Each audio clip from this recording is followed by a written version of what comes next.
you've had diabetes since before you started bike racing, but you've been racing for a long time. The TLDR, my pancreas doesn't work. At Unbound last year, I got an alert on my pump that my pump stopped working. When I realized I wasn't getting insulin, I mean, I'm still racing at this point, and the first thing in my mind was just, all right, just keep racing.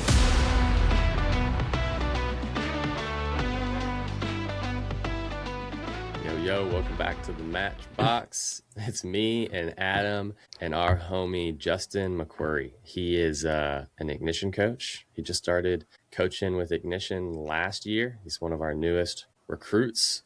And I originally met Justin racing crits, but like just brushing shoulders through through turns and stuff. Like, I don't know if we ever chatted or talked, but I knew who you were because of your blonde hair and the whole diabetes things, which we're going to get into.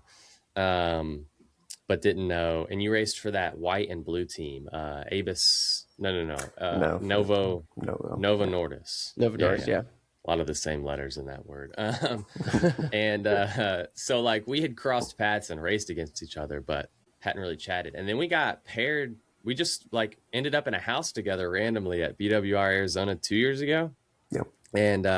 And so then I got to like, I remember sitting in the kitchen maybe the day before the race, or maybe it was the afternoon after the race, and just for an hour, just blasting you with questions about diabetes and racing. And it was so much information that I probably forgot most of it. And so we've had multiple conversations about this. And so I thought you'd be a great guest to have on for the podcast, because I'm sure you're not the only one that has diabetes, and you're not the only one trying to race with it. But something that I'm just blown away by is how well you manage diabetes and being a really high caliber racer. Like it's not holding you back from what I can tell, which is really cool. But I know that that's like that takes a lot of organization and knowledge and expertise. And so, yeah, I don't know, maybe start with like giving us a rundown on how you got into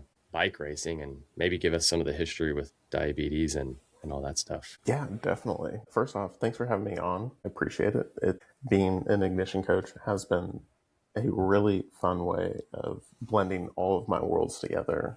So yeah, I've been racing bikes my entire life, but I've had type 1 diabetes for even longer. I was diagnosed with type 1 diabetes when I was 2 years old, so I really don't know life without diabetes. No one in my family on either my mom or dad's side has diabetes, so I drew the lucky short straw and got it. Whoa, but dang. Yeah, it's and both families relatively I already athletic. Have a question.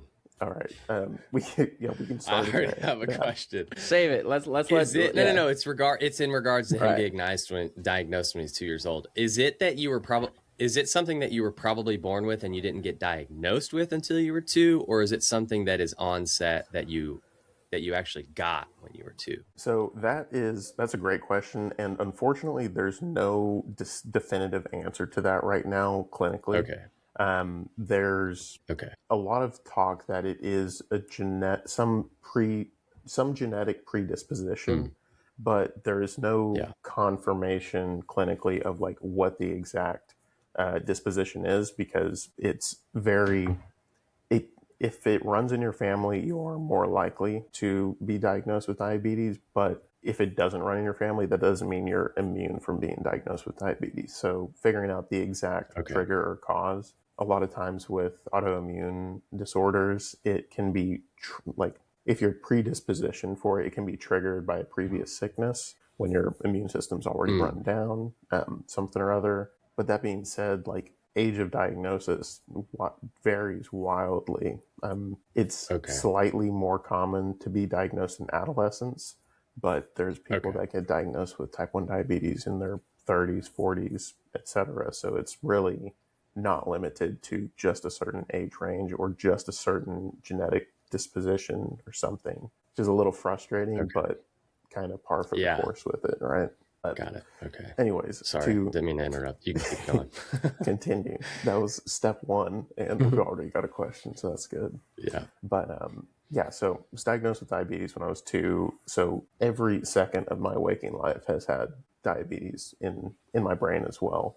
I think I'm really lucky with the way I was raised by my family, by the doctors around me. It wasn't ever, you have diabetes, so you can't do something. It was kind of like, yeah, if you want to do something, figure out how you have to do that, and then we'll do what we have to do to make sure diabetes is in check along the way, which is, I think I'm pretty lucky in that sense, because from all my traveling and racing and everything, I've seen that doesn't seem to be the most common opinion of life with diabetes. And that's kind of what I'm trying to do with my whole racing career and platform and et cetera. But that's a little later down the road. Most doctors or parents would say, maybe we shouldn't do that because that would be too complicated, or we wouldn't want to risk your health.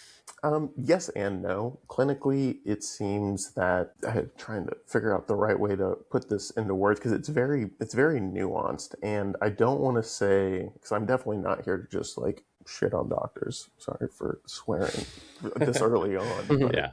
But, I've never seen or heard a doctor say, no, you can't do that, but it always seems that there's so much more importance put on diabetes and diabetes control, that the hurdle and burden that overcoming that may seem too big to like even try to think about doing anything else. And I don't think that's the right way to look at diabetes at all, because I think within reason, anything and everything is possible.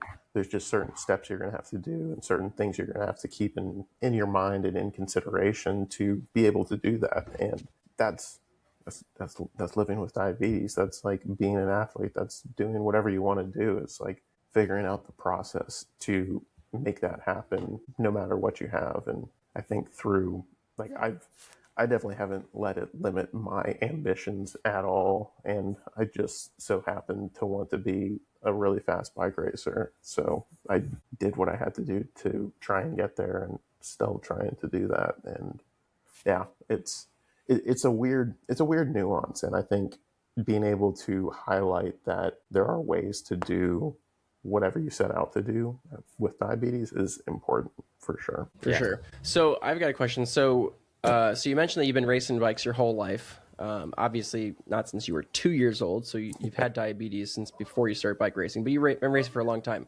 How did you first get introduced to cycling? And at the time, were you also experimenting with other sports? Were there, when you were growing up as a kid and you wanted to get into sports, were there certain sports that your parents or doctors were more favorable towards versus an endurance sport like cycling? Yeah, that's a good question. So grew up in a small town in Texas, football, baseball, the main focus in school, just my body type, my head type. I didn't really mesh with those sports super well. I just didn't find them enjoyable. It did seem like, personally, and this could have also been like maybe persuaded on me, but it did seem like running, endurance sports, running and cycling were easier to do the steps possible to like perform at a higher level. The shorter team-based sports that are much shorter bouts of exercise, potentially at higher intensity or not, were a little bit more difficult to plan for. Not that it was impossible. I played basketball for like 7 or 8 years, I think up through middle school, like never in high school. And it was still possible to do that. Like it wasn't, I think it was just purely my hand-eye coordination ability that was holding me back there, not anything on the diabetes side. Okay. But yeah, running and cycling were just easier for me to do, and I just kind of fell in love with cycling when I first started doing it. Started as a mountain biker when I was like 8 or 9 years old, and just had a lot of fun. And it seemed like in cycling you could be fast. There were a multitude of things that could make you really fast on the bike, like handling, course knowledge, training, nutrition, everything. And putting all those pieces together is a fun puzzle to play. And racing's fun. I like racing for sure. Yeah, I think we all do.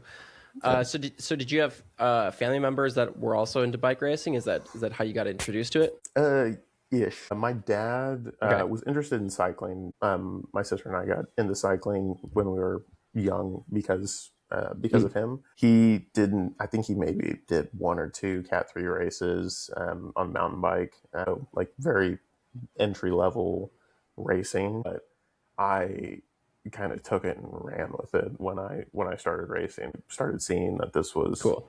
this was fun, and I didn't know where my limit was at because I could see very early on how many things could be worked on to make you really fast on the bike, and I just fell in love with it. And it was also able to take me out of school and not have to deal with small town Texas schooling. Sure. So okay, so on that note, so then were you homeschooled then? No, I went. that No, point? I went to a public school. And Okay. I say Okay. take me out of school, just like explore. Yeah, exactly. Yeah, You still, weren't in the school team sports dynamic. no, definitely not at all. So did your sister stick with cycling too for a while then, or is she still into No, cycling? not so much. No, I'm the sole cyclist still in the family. Okay. How has that been? So, you've got this diagnosis at an early age, the only one in your family who had to deal with growing up as, diabetic. But also being the only one in your family probably still that's high level cyclist. Was it your own journey for the most part, or were your parents helping you navigate some of the learnings and understandings, especially with the balance of managing your diabetes coincided with improving and excelling in cycling? Yeah, definitely. So this is kind of a crazy story, but my first like conscious memory, I was 5, 6, 7 years old, and I distinctly remember I sat down for dinner, like took insulin before dinner, and this was still when I was doing manual daily injections, so it was an insulin shot in either my arm or my leg. I ended up having some little temper tantrum, didn't eat dinner, stormed off to my room, and was like pouting about whatever. But I'd already taken insulin and I hadn't eaten. And I vividly remember sometime later, like crawling into the kitchen because my blood sugar was just dropping and tanking. Tanked. And my dad had it was like a glass of orange juice and a peanut butter and jelly sandwich on the table. And I was like downing these as well as I could with a very low blood sugar, and remember probably getting a lesson from my dad as well at the same time as myself, was realizing if I don't take care of this and manage my own expectations, I'm I have to do this or I won't be able to survive. So I think from a very, very early age, honestly from day one, I was able to realize that if I didn't take full control of it, and have it in my mind, I wasn't going to be able to do anything I wanted to do. So I think most of my ambition through sport, through diabetes, has been very self-motivated from the very early onset. Cool. Yeah, that makes sense. Yeah. Even a month ago, me and Justin were on the phone call for we had done a rabbit hole talking about YouTube and bike racing, and the next thing I know, Justin's slurring his words, and he's like, "Oh, dude, I'm about to pass out." And I'm like, "What?" He's like, "My blood sugar is way too low." And I just hear him crack open a can of soda and chug it. Within a matter of just seconds, he chugs a Fanta, eats a Snickers, or I don't know what you ate, but I know it was a Fanta. Yeah, it was and a Fanta. Within moments, you're alive again, and he's like, "Whoa, that was close." What do you mean, dude? That moment you just described of crawling to the kitchen happened a month ago, and it was my fault because I distracted you with bike racing. So in that case there, not to take us on too much of a tangent here, but in that case, was that just a matter of losing track of time and kind of where and when you were supposed to have your next meal, and before you knew it, you're having an extended conversation that you weren't expecting and got behind? Or is that just sometimes you'll have an episode like that where it just comes unexpectedly and you weren't you weren't prepared for it? No, so when I was talking with Drew, that was purely just a lack of timing, recognition on my end. And I don't want to say things never happen unexpectedly, because things do happen unexpectedly, but it's more so when things happen unexpectedly, it's mostly that you just didn't think to consider what happened previously in the correct formula. Which is Okay. that's kind of a very weird, vague way of saying it, but different stresses, different exercise, different stages of insulin sensitivity, different stages of metabolic rate, they all affect diabetes and blood sugar control and blood sugar management. And like the game of diabetes is like putting all these moving pieces together to like figure out what you need to do in the moment and then plan like 5, 6, 7 hours ahead and like always keep this kind of rotating and moving board of factors that are affecting what's happening to your body. And there's definitely tools that make it easier now, but it's still, it relies a lot on the input from the individual that is living with diabetes to figure out what to do exactly. And I remember when I talked to Drew, I think I was on like 2 or 3 phone calls before. I'd been on the phone for like 2 or 3 hours, and I knew I needed to eat dinner, and I just like hadn't eaten dinner. And I think it was like sitting on the stove ready to go, and I just hadn't like had the time to go and do it yet. And then I called Drew, and it was like, oh, all right, we're just going to talk now, and we'll get to it later. And obviously, I couldn't get to it later. Sure. So just real quick, so you mentioned, there's tools now. So do you use like a CGM on a regular basis, continuous glucose monitor?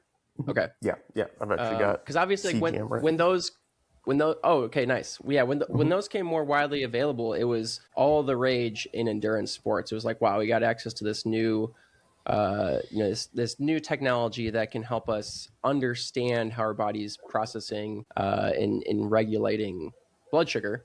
But it wasn't intended for endurance sports. Like they didn't develop it for endurance sports. Obviously, they developed it more for medical purposes like yours.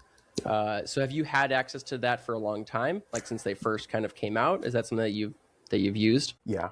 So I will say yes and no to that as well. I think there's a lot of yes and no answers here. So I have had access to CGM for over 10 years now.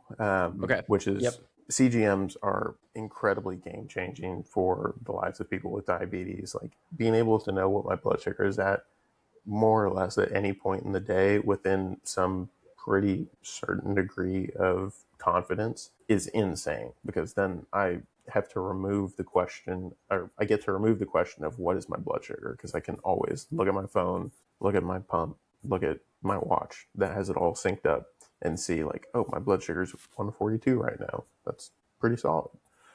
Or if it's not, like I can see and think back, like if I ate and it went up, did I take enough insulin? Is it going up too quickly? Is it going up higher than I thought it was going to? Like can plan accordingly, and also like track the trends of like when it's going down so that I can eat preemptively and make sure I have food on board before it goes super low and bottoms out.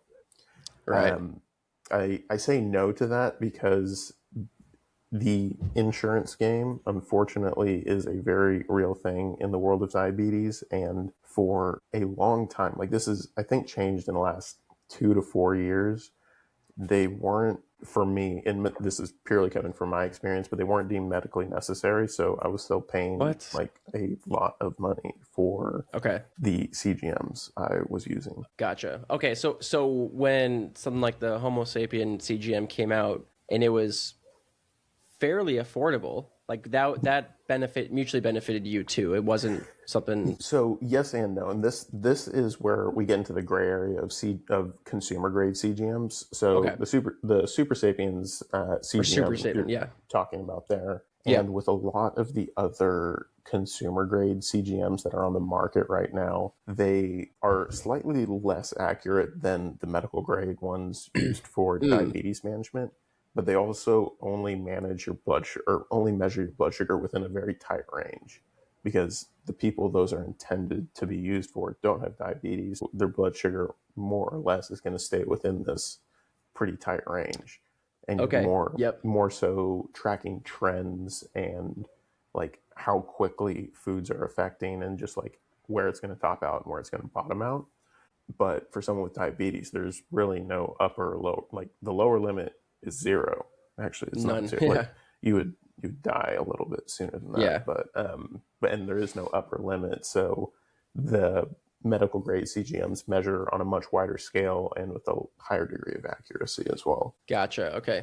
This is why it's that makes sense. beneficial to have a friend who has diabetes, because then he can just give you his unused medical grade glucose monitors, and you don't have to use the Yeah, crappy, but like you said, it wouldn't really be all that functional for an average person, an average athlete, probably. I mean, you could still probably use it to measure that tighter range, but you don't need the wide range sensitivity of it. Yeah, exactly. For the most part. I think CGMs they're phenomenal technology, and I think there is, like, for athletes, and I know they're banned by the UCI for use in competition, but there is benefit to be had by tracking your blood sugar and seeing. I think tracking the trends and tracking the timing are the biggest things there to show, because, like, I know exactly what time I need to eat my breakfast before I race so that I can eat my breakfast, make sure I have insulin on board, have that digest, but then still,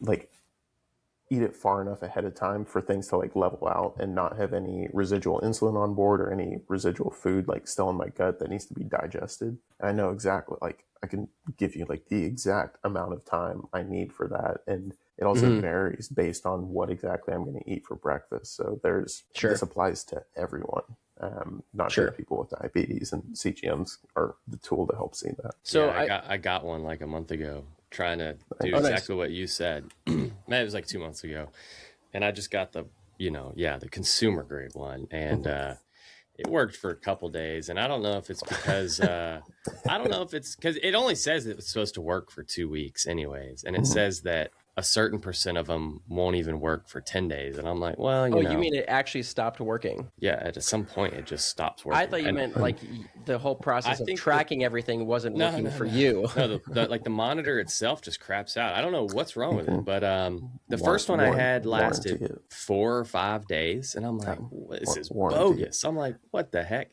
And so, it came with 2, but I'm like, if the first one died after 5 days, I'm going to try to get another one. So I did, and they sent me another one. That one only lasted 2 days. And then I was so fed up with it. I'm like, I ain't doing this again. And I don't know if it's because I don't have enough, like, fat on the back of my arm to where it just, the sensor because it implants a little wire sensor basically into your skin. Yeah. And I don't know if because of the tight fitting clothes of cycling, so like putting on a tight jersey moved it enough to where it screwed that up, but like it hurt. I don't know if maybe the medical grade ones are better, but where it was stuck into my arm hurt the whole time. Like if I moved my arm a certain way, it would hurt. And I'm like, I don't think this is normal. So when the second one died after 2 days, I was kind of grateful. I'm like, I don't want this thing in my arm anyways. I got a couple points on that. First off, Drew, you preach to everyone that is living with diabetes right now, because unfortunately that is a very real thing for even the medical grade ones. CGM's not lasting their whole sensor life. Yeah. And at this point, under insurance, like, I'll get enough sensors for a 90-day supply. But if each sensor is supposed to last 2 weeks, then that's 9-10 sensors. So if one lasts 2 days or one lasts 5 days, then if I don't warranty it in time, I'm going to be out of sensors before I can go and get new ones again. It's like, it's a major pain in the butt and very frustrating, and something a lot of people deal with very regularly.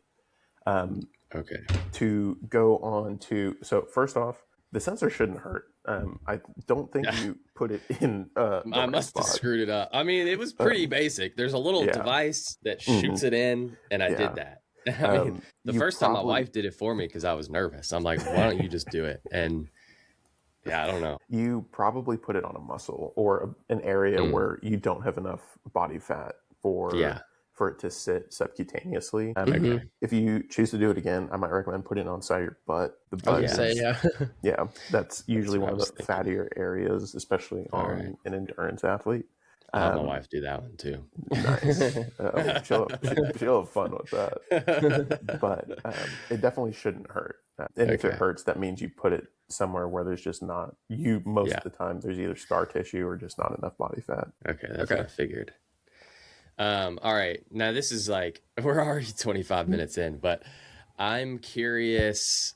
This is like, we're going to go back to square one. Cool. I'm curious, what's your, like, if somebody who's completely oblivious asks you what is diabetes, how would you explain that in your own words? Yeah, that's where I was going to go too. Yeah. Yeah, that's a great And maybe, question. and I think one of the most, and down the same road, people have questions about type 1 and type 2. So like, do you just right off the bat address that? But yeah, there you go. Definitely. No, so I think whenever I'm asked this question, I always lead with, I have type 1 diabetes, and type 1 diabetes is, because that's what I know. That's what I know the most about. I have type 1 diabetes. Type 1 diabetes is an autoimmune disorder where the beta cells in my pancreas doesn't work. The pancreas is beta cells. Yeah. Dude, people in Kentucky, you already lost us. Yeah, all right, so the TLDR, my pancreas doesn't work. Okay. The pancreas is the organ in the body that produces insulin, but also controls the hormone that helps secrete glycogen whenever your blood sugar is dropping. So basically, like the insulin is the enzyme that allows your body to use the sugar and the glucose from the food you eat to be used for cellular function. If you don't have insulin, that sugar just stays in the blood and just keeps building up, more or less.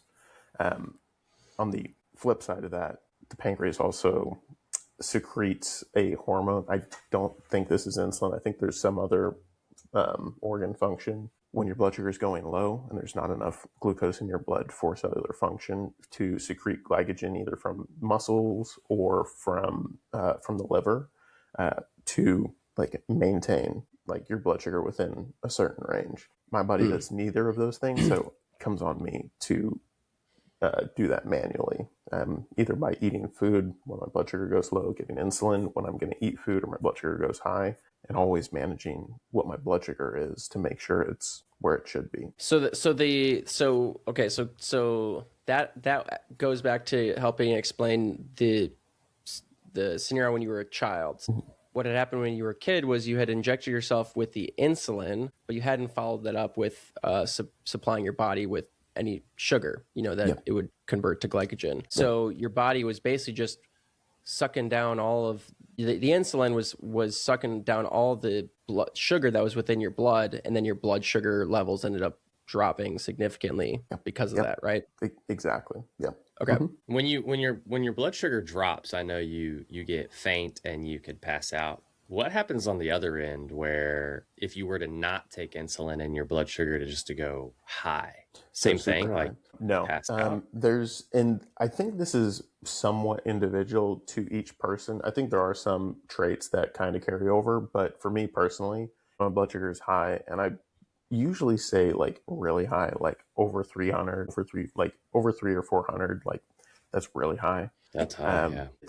It's an internal stuffiness is probably the best way to describe it. Like there's pressure behind your eyes, your legs feel really heavy. That's like, especially in exercise, that's something I notice is like all of your muscles like kind of feel achy and just like hurt. And you can't really exert effort in the same way.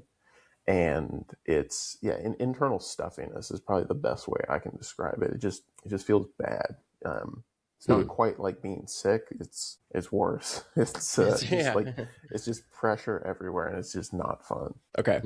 But you're not. And when you feel that coming on, if that were to happen, could you take an insulin injection at that point to help, equalize the levels? Okay. Yep, definitely. Yeah. Gotcha. Okay. But you just do it. But managing diabetes is you just take the insulin before you eat, to where it kind of like both of those things happen at the same time, right? In like perfect case scenario, ideally. But that doesn't happen all the time. Sometimes, whoa, someone just ran by the window. That was a little sketch. Sorry. But that doesn't happen all the time. Sometimes you miscalculate the amount of insulin you need for the food. Sometimes you take insulin a little too closely to your meal, so you still get a major spike. And you might need to take a little more insulin than you originally took. Like there's so many factors. And that being said, also there's like stress and adrenaline and just different things, like even coffee and caffeine. For me, I've noticed like my coffee and caffeine do increase my blood sugar. Not that much, but it's a little bit. And there's not And sugar in coffee. yeah, no, yeah, and black coffee is Yeah. zero caloric value, and it's just one of those things. Like there's so many factors that affect blood sugar. That's what you have to keep in consideration when you have diabetes. So are you able to take different doses of insulin? Like, let's say, I mean, not that this would happen, but let's say you were going to go to a pizza party that also had ice cream. You know, so you're like, I'm going to be slamming in soda. You know, I'm going to be slamming a ton of carbohydrates in the next hour. Would you offset that with like an increased dose of insulin, or would you just have to say, I got an upper limit of how many carbs I can take in at any given time because I can only take in so much insulin? So I will confirm there is not an upper limit of carbs you can take in. Okay. I mean, this will lead into our next, probably, you know, where we're going to eventually go with this, but yes, you can, like, that's kind of the beauty of where technology is in the diabetes space. Now you can take however much insulin you need within reason. I do think there is a maximum dose you can take at a time because, and this is really getting into the nuance of the nutrient density. So with pizza, for instance, I find pizza to be one of the trickiest foods to calculate insulin dosing for because it is so fatty. It digests really slowly, and when that food is digested and when that glucose is absorbed into the bloodstream isn't the same as if I'm eating like rice or pasta or potatoes. Like those are a little more linear in when they're going to hit your system, and the timing on that insulin dose is a little bit easier. Gotcha. I'm remembering hanging out with you at Sea Otter, and we were all at a pizza place, and we're like, yeah, come hang out with us. And now I'm thinking, like, you were probably pissed. Well, that was pizza of all the places to eat. I met Justin. We were eating pizza, and I can't remember. I think Justin decided not to eat the pizza, and I couldn't remember. Salad. I think you got a salad. Yeah, there you go. So probably okay. a little bummed about my result and got a salad, but that's neither here nor there. That's funny. I go the other way. I ordered 2 pizzas. I was bummed about my result. I already sucked mine as well. And ordered extra. Gulp down some big gulp. Yeah. But I don't think that should limit anyone in like eating pizza. Like pizza's amazing. I love pizza. I don't eat it all the time, but it's great. It's just knowing what you're getting into before you eat it, and if you're expecting the same dosing and same dosing timing to work when you're eating any different food, that is just not the right mindset to have going into that. And I've had diabetes long enough, trial and error long enough to know that especially for super fatty foods, it's like taking an earlier dose and then taking like a dose even when you're eating, because you're going to have some digestion early on, but then it's going to still stay in your body for a little bit longer just because of how fatty that food tends to be. Sure. And knowing how to break that up helps a lot. Yeah. Sorry, one more question on that. So what is the general timeline in which you have to do the insulin injection? Is it minutes before, hours before? Kind of, how do you go about that? Minutes before. It's minutes before. Okay. Typically, for me personally, and this is, if anyone listening has diabetes, this is individual to everyone, so don't take what I'm saying as the holy grail. It's, for me personally, it's like usually 15 to 20 minutes before I eat, I want to take most of my insulin dose, 80 to 90%.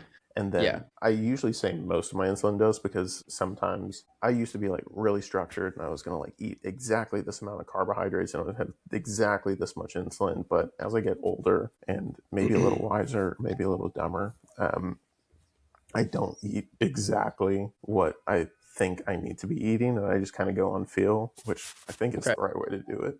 So I might eat more, might eat less. So I take that final 10% or so. You do like a buffer.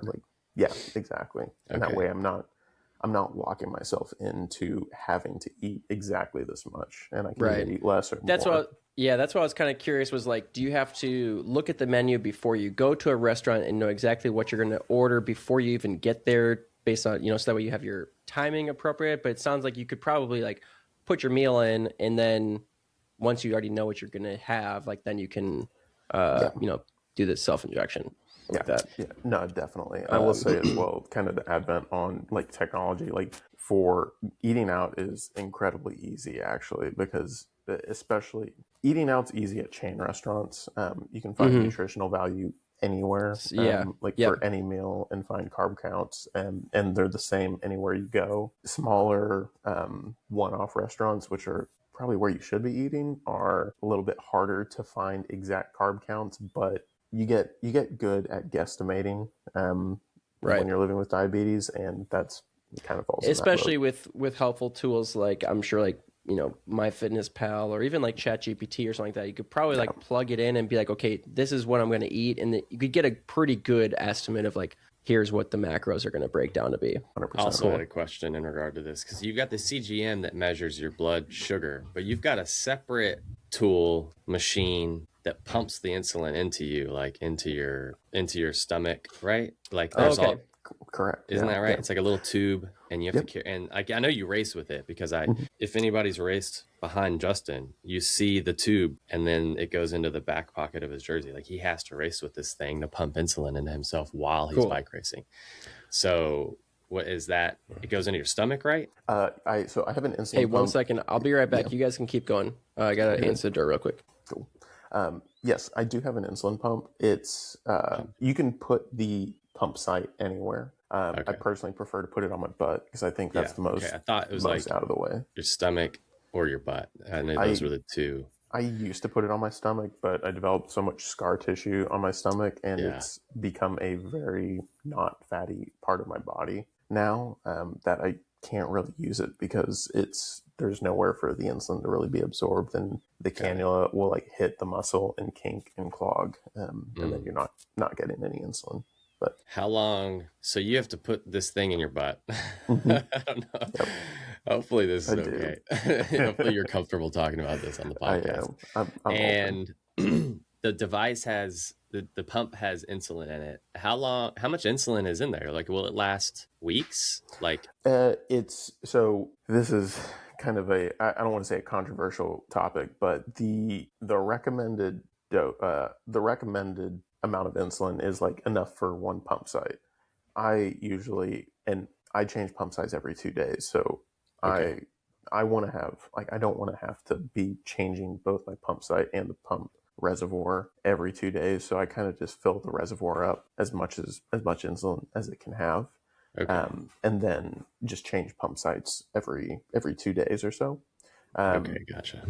And then change a reservoir once every 5 days, once every 6 days or so.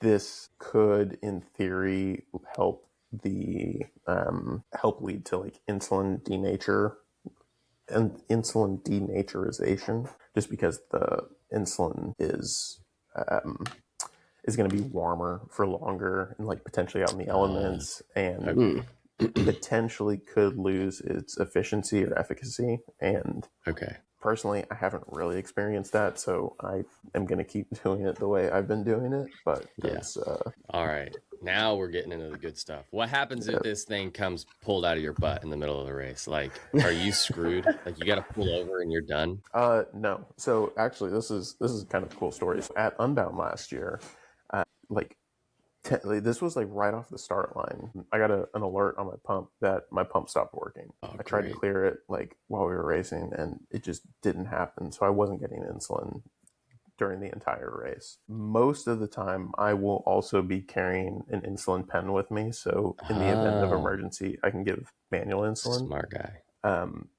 Unfortunately, at Unbound last year, I did not have an insulin pen with me, so I just didn't have insulin the entire race. Really? And I ended up not eating until like hour 4, hour 5 of that race because you were afraid. Well, because of the. Well, so then what happens? Yeah. So then what happens once you start eating? So this may have been one of the questions that you guys were going to get into with like Yeah. high carb movement in cycling. Yeah, Yep. we So were definitely going that way. Yeah. so high carb in cycling with diabetes is 100% possible. It's just a matter of managing the factors, and especially in these bigger races that are like unbound, It's 200 crucial, miles. right? I mean, like, You have to do it, but you also have to show up at the event fresh. So when you're showing So up at an event fresh, your insulin sensitivity is not as high. The food you eat at the beginning of the race is going to increase your blood sugar more than if you show up on like day 3 of a stage race. Like everything's moving. Your metabolic processes are all moving pretty well. So oh man, I'm kind of blanking now because it's like so many things to like try and say all at the same time. But you have to be taking, for me personally, you have to be taking insulin in the early stages of the race for the food you're eating to be able to maintain your 150 grams of carb per hour from hour 1. At a certain point in the race, I don't need to be taking insulin any longer. And this varies based on how hard the race is, how fresh I am coming into the race. But pretty much every gravel race I've seen, I will have to be taking some amount of insulin in the earlier stages to be able to maintain my blood sugar where I want it to be without it going super high and still be able to eat that much, right? And so is some of that because your body is actively utilizing so much of that glycogen for energy production? Is that kind of what allows it to stay balanced without needing the insulin? Yeah, exactly. That is exactly it. And that point is different for every race. I want to say based on intensity, based on so many factors. Yeah, I will say 98% of the racing I do, I'm going to be taking insulin in the first at least hour, potentially 2 or 3. And then again, 98% of the racing I'm doing, I'm going to stop taking insulin at a certain point as well. So you weren't too worried about it messing up at any point. I mean, the fact that it happened early was not good. Probably also somewhat uncharted territory, though. No, it was 100% uncharted territory. And I was like, I mean, honestly, That's never happened before? I've always had a backup plan, and I didn't have my backup plan at this race. And it's probably never happened when you had a 9 to 10 hour race in front of you too. Yeah. Okay. Yep. True. Yep. Yeah. Exactly. That doesn't happen often. Yeah. No. Yeah, my blood sugar was super, super high. Yeah, going into Unbound, when I realized I wasn't getting insulin, I mean, I'm still racing at this point, and the first thing in my mind was just, all right, just keep racing. At a certain point, the effort level is going to take over and your blood sugar will start coming back down. And I really hope that was going to happen a lot sooner than it did. So that's why you were trying to go in the early move. Yeah, that was one of the reasons for sure. He's like, I gotta burn this sugar one way or the other. Let's just send it in the early move. No, 100%. And then I ended up staying at the front for like 30 or 40 minutes, just trying to follow everything, and then obviously missed the one that went, and then just kind of things started going downhill from there, because then like my blood sugar was so high that my body just felt terrible and things were just as bad. But we made it through. And yeah, like I knew at a certain point that the effort level would start bringing the blood sugar down, and then I could start eating again. But it just took long time. Gotcha. Okay. Dang. So I'm curious. So you raced with Novo Nordisk for how many years? So right out of high school, I raced for them, raced on the development team for 4 years. And then I raced domestically on a crit team for 1 year in 2018. And then raced on Skyline for 3 years as a continental team. And then was back on the Novo Nordisk development team as a continental team for 2.5 years, 2022 through midway through 2024. Okay. And for those people that are listening that don't know, everyone on the Novo Nordisk team has type 1 diabetes. Is that correct? Correct. Yeah. And that's part of the ethos of the team. Is Novo Nordisk a diabetic company or something? Or yes, Novo Nordisk. I know the team is established in a way to help promote healthy sport habits while dealing with type 1 diabetes and bring attention and awareness to that, right? Definitely, yeah. And I don't want to speak too much. I don't want to put too many words in their mouth, just because I no longer race for that team, and I think that's I don't want to encroach any lines here. But yes, Sure. so all of the athletes on that team do have type 1 diabetes, and Novo Nordisk is a very large insulin manufacturer. Okay. They're based out of Denmark, but they're one of the top two insulin manufacturers in the world. Novo Nordisk and Lilly are the two biggest. Oh yeah. Yep. Novo Nordisk does make other drugs as well, Ozempic for one, and a bunch of other regulatory drugs for autoimmune things, like GLP-1s and other stuff. But insulin is I think the main thing they produce. Okay. So what was it like being on a team full of other athletes that were having to deal with the same condition that you have? Was that super helpful in ways?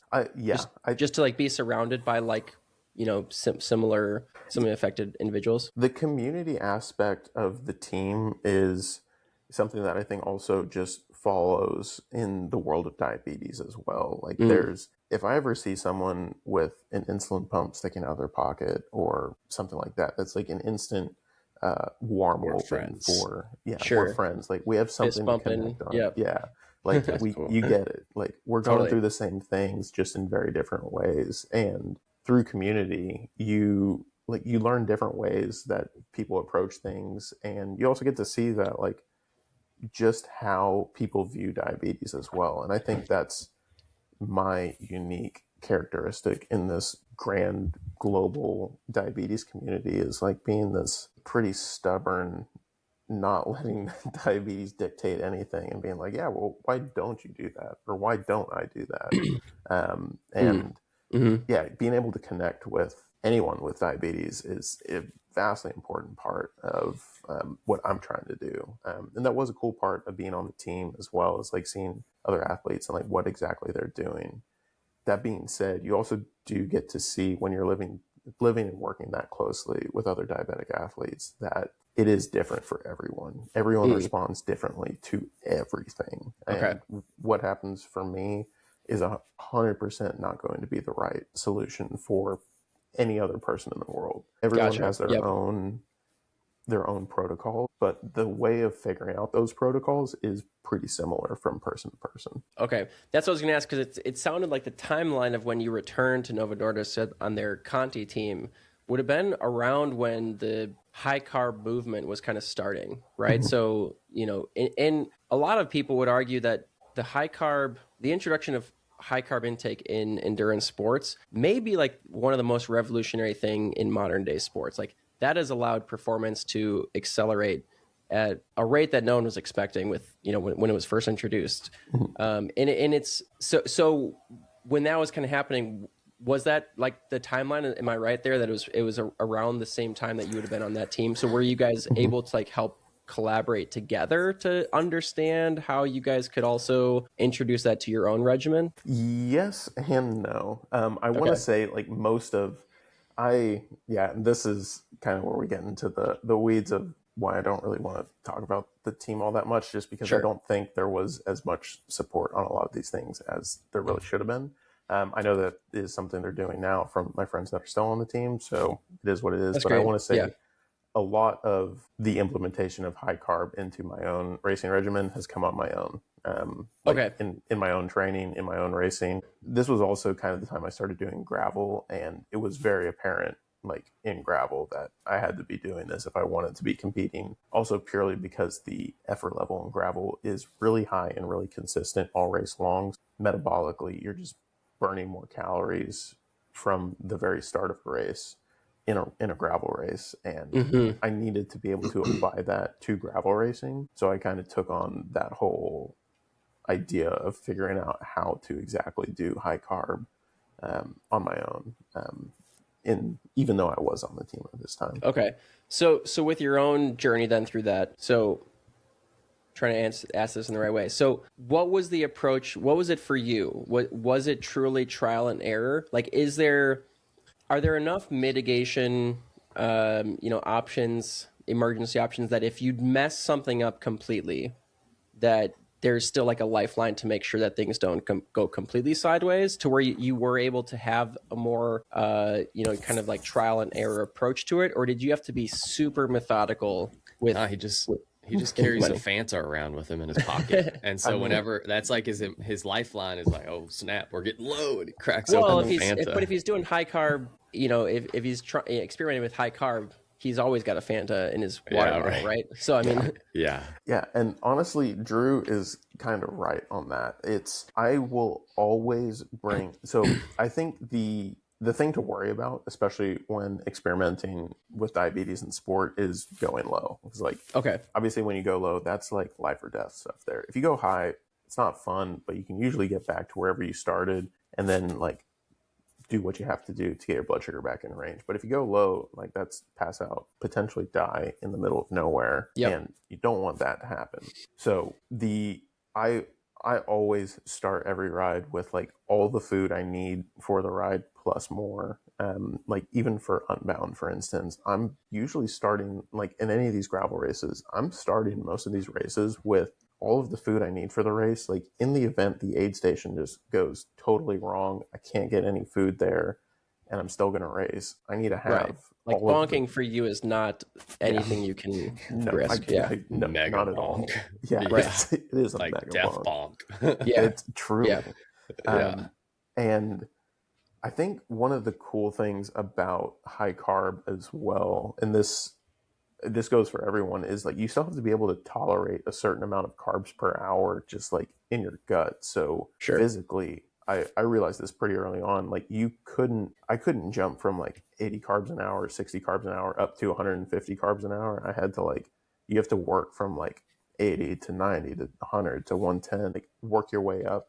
And that makes the insulin dosing, like you're only increasing a little bit. Sure. And it was pretty easy for me to see, like the first couple rides I tried this, I didn't take insulin at the beginning of the ride, and I was like, oh yeah, my blood sugars are pretty high for the first 2-3 hours, and then like things start to stable out. What if I take a little bit of insulin when I'm eating in the first hour or first 2 hours? And then you get to see like, oh, taking a very small portion of insulin for like 25% or 50% of the dose that I'd need for the amount of food I'm taking in the first hour. It's like kind of a sweet spot, and that works at training intensities. Excuse me. How does this work in a racing protocol? And then you go into a race, and like I started with like a couple smaller races to like try and experiment with this at, and you see that like, okay, it's like there's a few more factors. Like there's race adrenaline, like there's your nerves, you're a little more fresh. So even though the effort level is a little bit higher because you're fresh and because you're a little nervous and because you have some more adrenaline in, that 50% target might not be enough. And like you might need to take a little bit more. And it's case by case on every race and just so many factors. So it's really just, moving all the theoretical chess pieces into one board at the same time. And like, Cool. like I see it as like playing chess on like 4 different boards, but you don't know which board is the board you're on at this point. Yeah. I mean, it's cool to hear, kind of your process and your journey through this, because I almost feel like you've been able to take this condition, which many people would look at as being something that should hold you back, that it's it's negatively going to affect and impact your ability to excel and perform. And you've almost like flipped the script on it and said, like, because I have to be so in tune with managing all of these levels, like I'm actually taking a more calculated approach than the average person who's just like, I'll just throw, an extra 20 grams of carbs and see what happens. Or, I forgot my bottles today, whatever. Like you don't have the luxury to just like take a whimsical approach to it. And it seems like you've actually been able to leverage that, I mean, obviously because it's so important to you, but also in this day age where like nutrition is paramount for performance, you're like on top of it. Like, you probably know your nutrition plan better than anyone out there, which I think is really cool that you've been able to like adopt that and use that as a leveraging point for you? Thank you. I think 100% that as well. It's being detail oriented is something you have to be as someone with diabetes if you want to do anything outside of like just stay at home and do nothing all day. Right. And it can seem daunting, but breaking it down into like smaller pieces and like focusing at one piece at a time and like focusing on just one special thing and like dialing that in and then like figuring out what you learned from that and applying it to something else is something I've been able to do from day one. And it does apply to like nutrition on the bike. It applies to like my whole race protocol, like everything about the sport and like kind of what I'm doing in life outside of that as well. It's by breaking it down into so many small pieces, it kind of falls into the background. And if I'm only doing like little diabetes thoughts like constantly throughout the day, I don't have to think about diabetes as this big thing at any point in the day. And that's huge. Yeah, no, it's cool. I always, kind of to some level revere individuals that have to overcome some kind of, whether it's, disability or, conditions or however you want to label it, something that's a challenge that's abnormal to the, to the average, especially competitive person, who like, they have this mindset shift almost where they go from this condition owns me and I'm just at the mercy of whatever this condition is and what, whatever my limitations are. And instead they say like, I'm going to utilize this to like my fullest powerful, like, extent possible. And I'm going to own it instead of letting it own me. And I'm going to take control. And like, this is going to be my superpower that like I am unique in having. So I think it's super cool, like in hearing your just entire approach to this. Because I think it motivates us, like as fully abled people. I don't have these issues.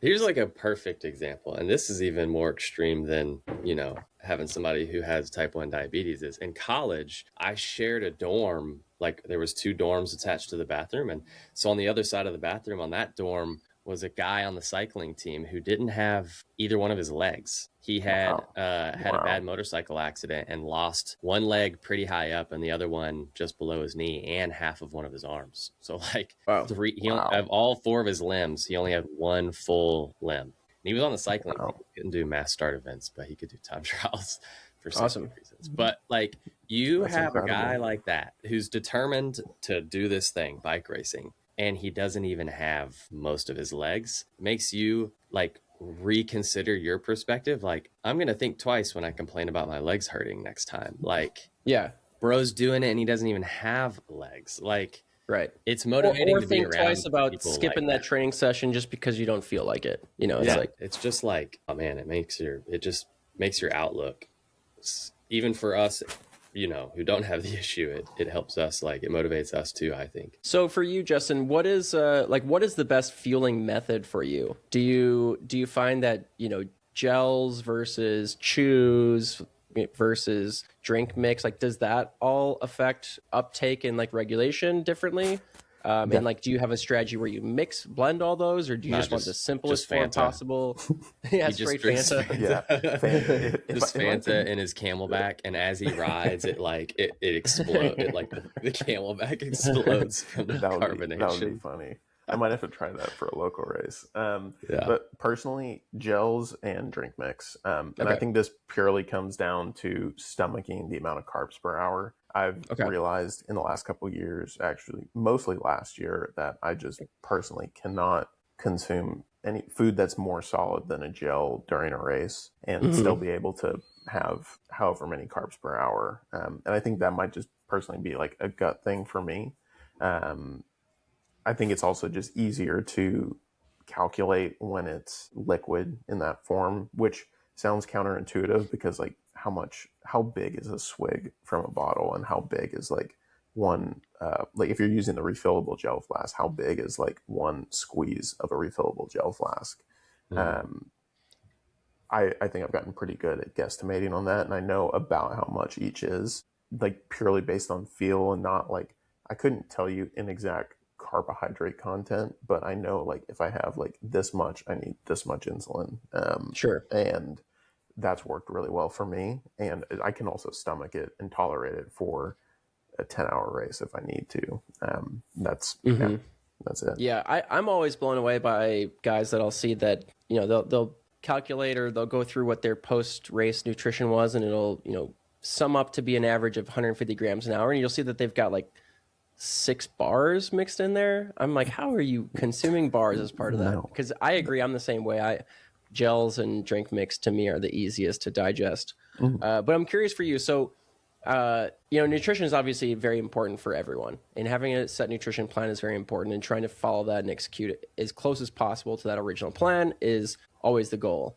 And one thing that I'll often tell some of my athletes to do is, when it comes to managing, or not so much managing, but just how you're like where you're allocating, where your calories are at. So I always have them put if they're going to take in drink mix, I always have them put their drink mix in their hydration pack. If they're bringing in a hydration pack, if they're not, obviously it's a different story, but if they're going to have a hydration pack on them, I always say, put the nutrition in the hydration pack and just let your water bottles be water bottles, pure water.